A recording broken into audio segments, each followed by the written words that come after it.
안녕하세요, 페이스토너입니다. 오늘 이야기해볼 주제는 바로 이민입니다. 저도 이제 여기에서 나와 살다 보니까 뭔가 이민에 대한 고민도 하게 되고, 이민을 생각하시는 분도 많이 보고, 이민을 했다가 여기민 하시는 분들도 보게 되거든요. 모을 나오셔서 외국에 살아보신 분들은 한 번쯤 이민을 고민하실 것 같아요. 그래서 오늘은 이 이민에 대해 한번 자세히 다뤄보도록 하겠습니다.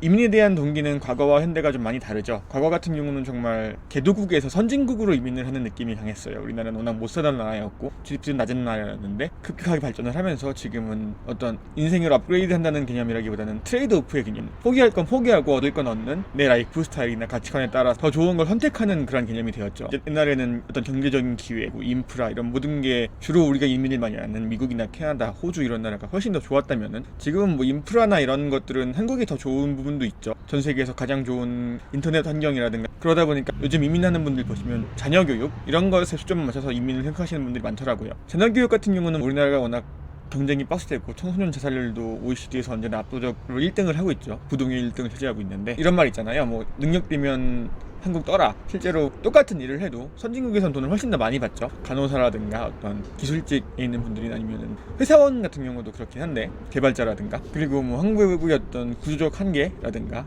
국민연금 고갈 이런 것도 우리 세대는 이제 고민을 해야 되는 시대이기 때문에 이런 것들 또한 이민을 고민하게 되는 하나의 포인트가 되는 거죠. 그래서 현대 이민은 어떤 트레이드 오프 개념이라고 봐야 되죠. 인프라나 치안 이런 거는 조금 다운그레이드 하더라도 어떤 삶의 워라밸이라든가 이런 것들은 조금 더 챙겨갈 것인가 아니면은 그냥 한국 사회에서 살 것인가 이런 선택을 하게 되는 건데 현재 한국이 많이 발전했다 보니까 여기민 하시는 분들도 뭐 어떤 외로움을 견디지 못해서 노후나 말년을 한국에서 보내고 싶어서 여기민 하는 분들도 많고 이민에 정착하지 못하고 들어오시는 분들도 많은데 그래서 저는 이번 영상에서 이민에 대해 4가지 항목으로 살펴볼 거예요. 사회문화적인 부분, 자녀 교육 이런 부분, 경제적인 부분, 이민에 대한 적합성, 내가 이민하면 좋은 성향인지 좋은 직종인지에 대해 한번 이야기 나눠보도록 하겠습니다. 먼저 제가 보여드릴 지표는 OECD에서 나오는 더 나은 삶의 지수라는 지수를 보여드릴 거예요.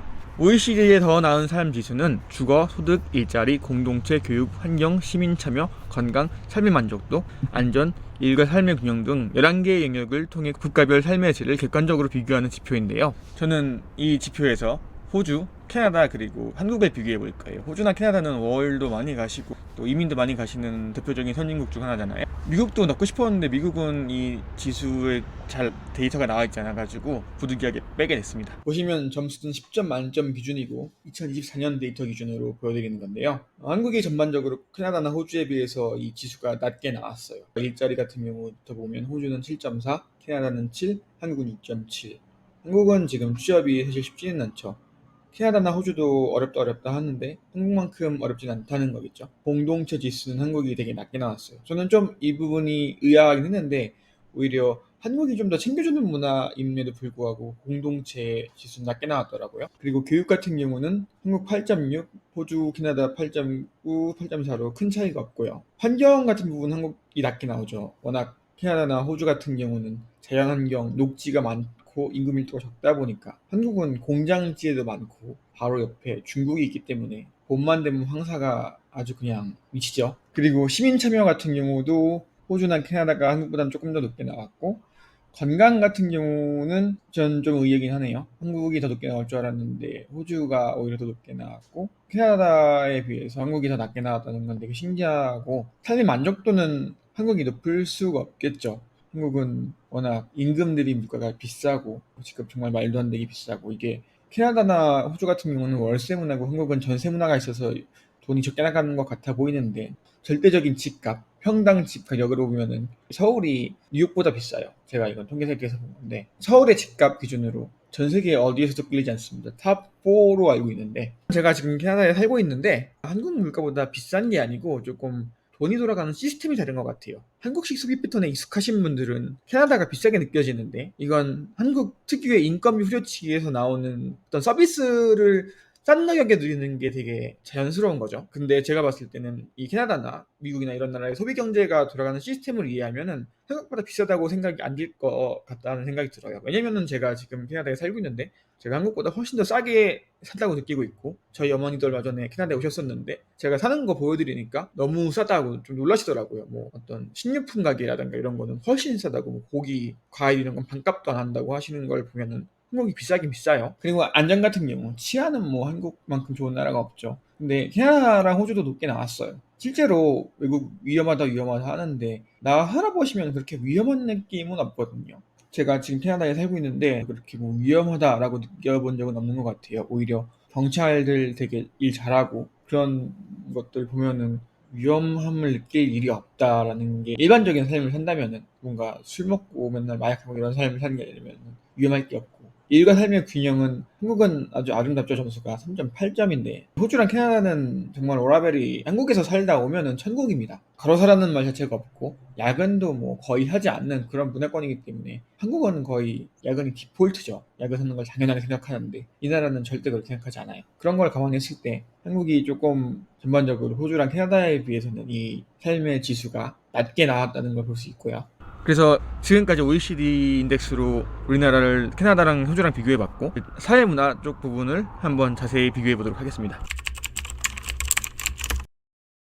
먼저 사회문화에서 인프라 부분 같은 경우는 한국은 세계 최고 수준을 유지하고 있죠. 뭐 광 케이블 보급률도 전 세계 최고 수준이고, 캐나다나 호주는 사실 그렇게 인터넷 강국은 아니에요. 물론 도심에 산다면은 인터넷은 다 되지만 한국보다는 좀 느리고, 행정 서비스 같은 경우도 한국은 엄청나게 빠릿빠릿한 편이죠. 다른 나라에 비교하면. 선진국 같은 경우는 인권이라든가 노동인권 같은 게 없다 보니까, 그리고 스몰톡 문화가 있다 보니까 좀 사람들이 일을 천천히 처리하는 것에 대해 너무 자연스러워가지고 뭐 하나 신청을 해도 몇 개월씩 걸리고 그러는데, 실제로 UN 전자정부 발전 지수에서도 한국은 3위고 호주나 캐나다보다 훨씬 높습니다. 대중교통 같은 경우는 한국만큼 좋은 나라가 거의 없죠. 정말 한국의 대중교통은 그 효율성도 그렇고 가격도 그렇고 세계 최고 수준인데, 반면에 호주나 캐나다 이런 나라는 인구가 모여 살지도 않고 그러다 보니까 대중교통에 돈을 많이 투자하기도 힘들고 차가 거의 필수 생필품으로 취급이 되죠. 그래서 인프라 수준만 봤을 때는 한국이 일단 외국보다 훨씬 더 좋고요. 또 이민을 하신다고 했을 때 반드시 겪게 될 게 언어 장벽과 인종차별인데, 이거는 피할 수가 없는 사실이에요. 많은 기사에서 보면은 코로나 이후로 인종차별이나 이런 게 좀 더 심해졌다고 하더라고요. 중국의 영향도 있을 거고, 그리고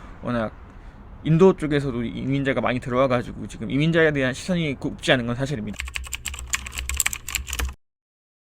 단어교육 환경은 한국보다는 외국이 훨씬 더 좋은 것 같아요. 객관적인 데이터로 이야기를 하자면 청소년 자살률, 우리나라가 언제나 압도적 1등, 부동의 1등을 유지하고 있고 수십 년째. 캐나다나 호주 이런 나라들은 경쟁 자체가 적죠. 그러다 보니까 스트레스도 낮고, 또 영어 유치원 보낼 필요도 없잖아요. 이 나라는 영어권 국가니까. 한국에서 영어 유치원 보내는 한 달에 2, 3만 원씩 드는데, 여기서는 외국에 산다는 것만으로도 영어 유치원을 보낼 필요가 없어지는 거죠. 또 대학 같은 경우도 사실 캐나다에 있는 대학교에서 졸업을 하게 되면, 캐나다도 명문대들이 있거든요. 토론토 대학교라든가 맥길 대학교라든가 이런 대학교들이 있는데, 이런 곳을 졸업하게 되면은 미국에서도 인정받는 학교가 나옵니다. 반면에 뭐 서울대나 연대 이런 대학교 좋은 학교긴 하지만 외국에서 그렇게 엄청나게 인정받는 학교는 아니잖아요. 미국에서 인정받는다거나 이런 느낌은 아니고, 반대로 생각해보면 필리핀이나 이런 어떤 동남아 쪽 국가에서 명문대 나온 친구가 한국에 와서 그 대학교 나왔어요 라고 했을 때 우리가 와 이러지 않는 것처럼 그냥 모르잖아요. 약간 그런 느낌인 거죠.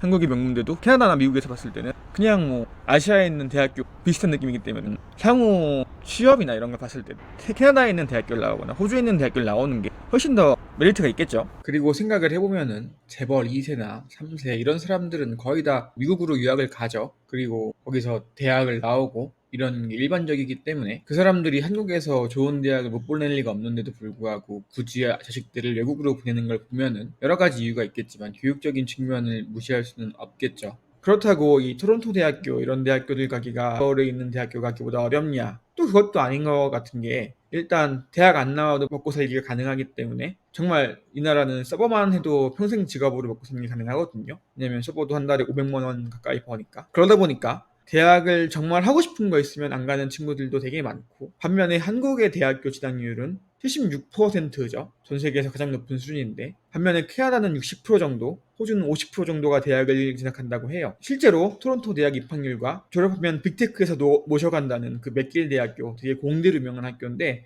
거기도 합격률이 40% 정도라고 합니다.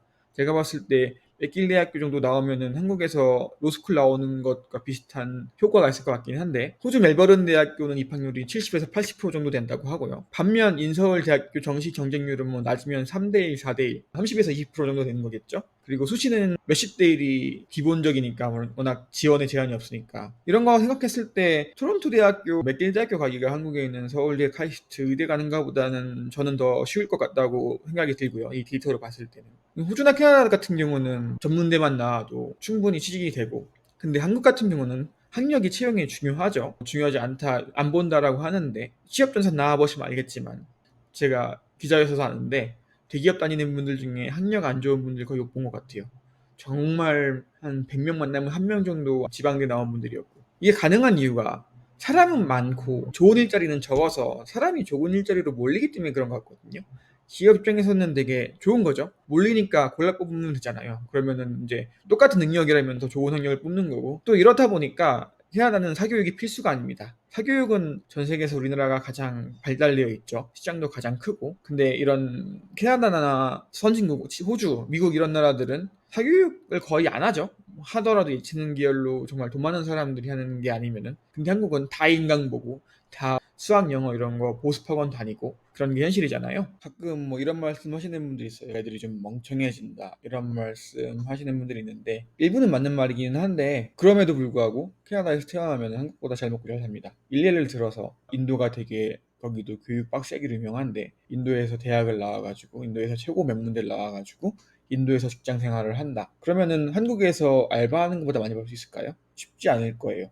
사실 어떤 개인의 임금 이런 것들은 그 국가가 가진 사회적 시스템, 경제 규모에 따라 결정되지, 개인의 능력으로 자기의 급여를 좌지우지하는 사람은 정말 극소수에 불과합니다. 그러니까 아무리 봐도 자녀 교육에 있어서는 훨씬 더 널널하다, 덜 스트레스를 주면서 미래에 더 좋은 기회를 제공할 수 있다라는 건 전 자녀 교육에 있어서 엄청나게 큰 메리트라는 생각이 들고요. 개인의 성장 및 경제적 기회입니다. 일단 이민자에게 유리천장이 있는 건 사실이에요. 인종차별도 그렇고. 제가 인종차별에 대해 한번 가볍게 얘기한 적이 있는데, 실제로 캐나다에서는 이민자와 캐나다 태생 사람의 소득 차이가 20% 정도 난다고 해요. 호주에서도 한 10% 정도 호주 태생과 이민자에서 급여 차이가 난다고 하고요. 이건 어쩔 수 없는 현실이고, 또 승진하는 것에 있어서도 인종이 어느 정도 영향을 미치는 것 같아요. 보이지는 않지만 같은 능력이라면 백인을 뽑는 그런 경향이 없지 않아 있는 것 같고, 이민자로서 봤을 때 태생들과 똑같은 대우를 바랄 수는 없는 건 사실입니다. 이런 건 조금 이민을 할 때 걸림돌이 될 수 있겠죠. 그런데 재밌는 거는 기회는 훨씬 더 많아요. 외국이. 캐나다 사시는 분들이 그런 말 하거든요. 캐나다는 대기업이 없기 때문에 한국과 비교해서 좋은 기업도 없고 일자리가 없다라고 하시는데, 이게 틀린 말이더라고요. 이렇게 데이터를 보니까 2024년 기준으로 봤을 때 4분기에 미국의 빈 일자리 개수, 그러니까 사람을 채용해야 되는 일자리 개수는 740만 개였어요. 호주는 34만 개, 캐나다는 55만 개, 한국은 22만 개였는데, 한국 같은 경우는 산업별 인력난이 되게 심하잖아요. 좋은 직장과 안 좋은 직장 너무 뚜렷하게 갈려져 있기 때문에. 더불어서 인구를 봐도 호주는 2,700만이고 캐나다는 4,000만인데, 빈 일자리 개수를 봤을 때 우리나라 5,200만이 22만 개의 빈 일자리가 있는 것, 인구 비중으로 봤을 때 우리나라가 정말 일자리가 없는 거고, 연간 발생한 일자리 개수를 보면은 미국 같은 경우는 조금 논외로 치더라도 캐나다가 43만 개, 호주가 40만 개, 한국이 16만 명이 증가했어요. 캐나다 같은 경우는 우리나라보다 인구가 한 20% 정도 많은데 일자리 증가함이 2배 이상 되죠. 호주는 심지어 우리나라보다 인구가 적은데 우리나라 인구의 반 정도 됐는데 일자리 증가함이 2배가 넘습니다. 호주는 지금 성장 중이라는 의미고, 한국은 그에 비해서 정말 취직이 쉽지 않다는 걸 이 지표에서도 보여주는데, 1년간 16만 개의 노동자 취직을 추가로 했다는 건 많이 낮은 수치죠. 또 KDI 보고서에 따르면은 한국의 대기업 근로자 근무 비중이 250인 이상 일자리 비중이 14%밖에 되지 않아요. 반면 미국은 60% 가까이 되고 캐나다나 호주도 40% 가까이 된다고 해요. 이거는 우리나라가 삼성현대 같은 대기업이기 때문에 좋은 일자리가 많다는 말을 정면으로 반박하는 데이터죠. 사실 대기업 비중은 우리나라가 훨씬 낮은 거고, 다른 나라랑 비교했을 때 이런 지표만 봤을 때는 경제적인 기회는 확실히 선진국이 훨씬 더 많은 것 같아요. 우리나라보다 2배, 3배로 많은 것 같고, 중소기업을 취직하더라도 한국 같은 경우는 임금 격차가 대기업, 중소기업이 되게 심하죠. 한국은 거의 중소기업이 대기업에 받는 월급의 반 정도, 50%대에 받는데, 반면에 캐나다나 호주, 미국 이런 나라들 같은 경우는 70, 80%는 받거든요. 보통 70%는 이렇게 받는 것 같은데, 우리나라는 전 세계에서 중소기업과 대기업의 임금 격차가 가장 심한 나라 중 하나이기 때문에 이런 걸로 봤어도 우리나라는 중소기업도 아니면 정말 먹고 살기 쉽지 않다 하는 결론이 나올 수 있겠죠. 다음으로 이야기해볼 항목은 이민의 적합성입니다. 먼저 이민 실패 요인을 보시면은 외로움이 대부분이에요. 캐나다나 호주 같은 선진국은 인구 밀도가 우리나라보다 훨씬 낮기도 하고, 더불어서 문화도 좀 개인주의 성향이 강하죠. 챙겨주고 이러는 개념이 별로 없는 것 같고, 일 끝나고 가족들이랑 시간 보내고 이런 가정 중심의 개인주의 문화가 강하다 보니까 조금 여기서 외로움을 느끼는 분들이 많은 것 같아요. 조금 그러다 보니까 지루하고, 그러니까 어떤 친구 사귀는 차이도 있고, 한국처럼 몰려 사는 문화가 아니라 도심과 식당들이 서심한데도 문을 닫고 가족과 시간을 보내는 게 일상적인 나라예요. 주로 자연경관 보러 가는 게 놀러 가는 거고, 운동 가는 게 퇴근 후 일상인 것 같아요. 즉 혼자 살면은 되게 심심하게 느껴질 수가 있는 건 맞습니다.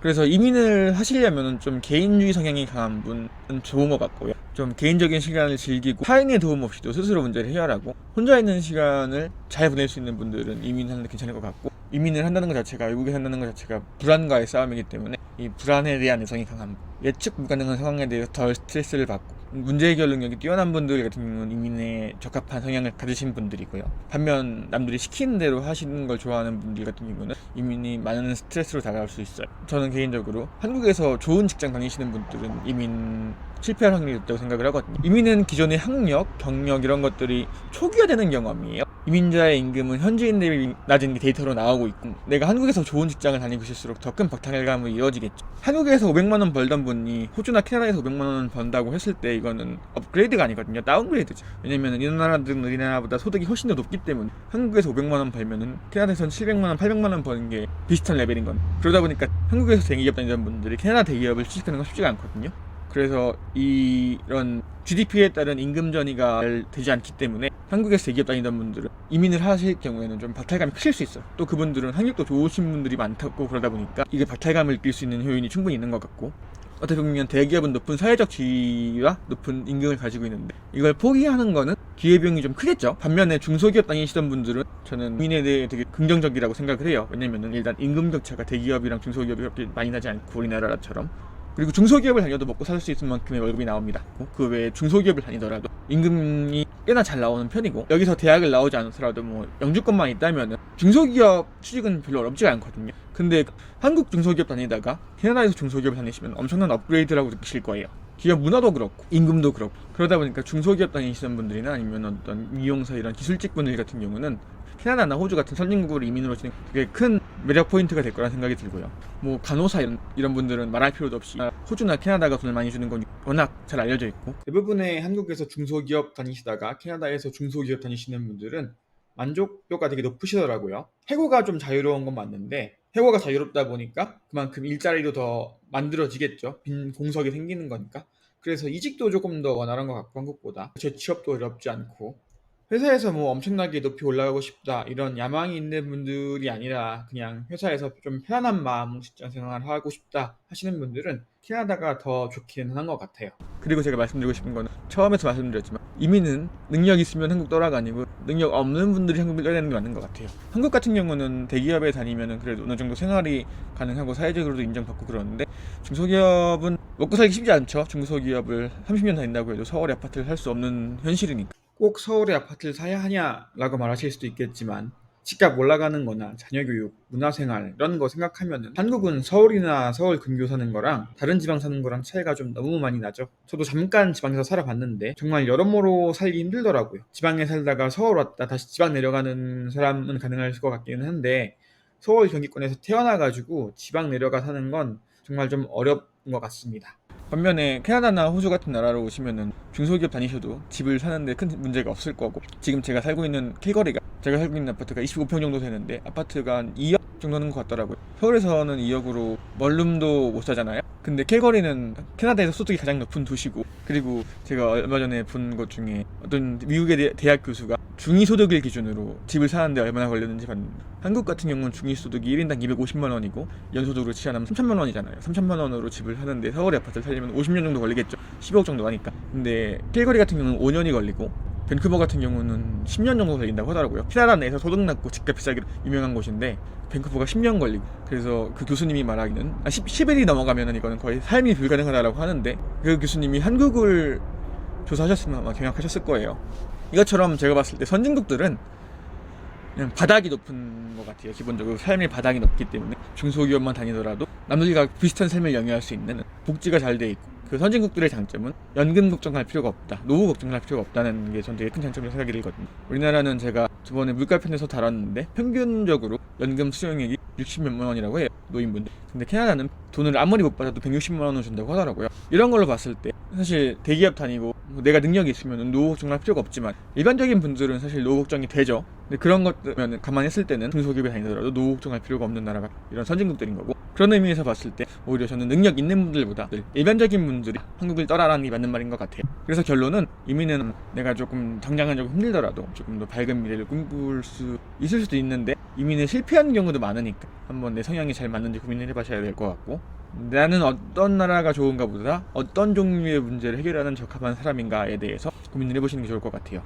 물질적인 부분만 놓고 본다면은 이민은 분명히 아직 여전히 매력적인 선택지가 맞습니다. 경제적인 기회도 그렇고 노후 관리도 그렇고. 하지만 우리는 물질만으로 살지 않죠. 가족이라든가 이런 심리적인 외로움이라든가 이런 걸 잘 달래야 하기 때문에, 제가 주변에서 보니까 커플이 같이 가셔서 사는 경우는 이민에 잘 사는 사람이 많은 것 같고, 혼자 도전하시는 분들은 외로움을 못 이기고 돌아가시는 분들도 많은 것 같아요. 제가 만난 분들을 보면은 한국 대기업 다니는 것보다 캐나다 음식점에서 일하는 게 좋다고 한 분도 있었고, 무조건 한국으로 돌아가고 싶다고 한 분들도 있었어요. 근데 전반적으로 만족도는 20대 분들보다는 30대 이상의 사회생활 하다 넘어오신 분들이 더 높으신 것 같더라고요. 그러니까 뭐 잘 고민해보시고 이번 영상이 도움이 되셨으면 좋겠습니다. 오늘 영상은 여기까지 하겠습니다. 영상이 유익하셨다면 구독과 좋아요, 알림 설정 부탁드려요. 감사합니다.